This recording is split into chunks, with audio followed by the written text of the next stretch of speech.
Day 14 of 75 soft की शुरुआत हो गई थी गगा वेड़ा से।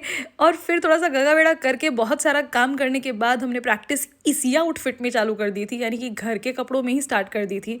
आई हैड नो अदर ऑप्शन, बहुत काम था and I had to do the practice also. I manage to do 54 Hatha Surya Namaskars, 10 Ashtanga A's and 5 Ashtanga B Surya Namaskars at least, which is a good thing. जिसके बाद मैंने किए बहुत सारे stretches.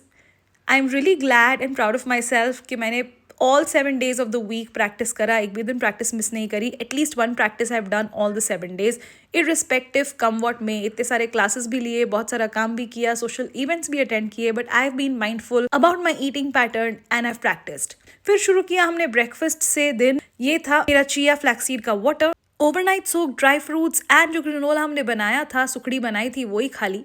फिर रेडी शेडी होके हम चले गए ब्रंच के बदले लंच करने के लिए। काफ़ी लेट हो चुका था तो हमारा फेवरेट आउटलेट सुधा गए थे हम।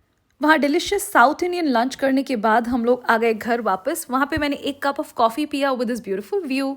फिर चले गए थे वेस्ट साइड जूते खरीदने के लिए। Basically I don't have sandals for like occasional wear, तो एक ओकेजन आ रहा है जिसके लिए मुझे 1 pair ऑफ सैंडल चाहिए थे, जो मैंने खरीद लिए।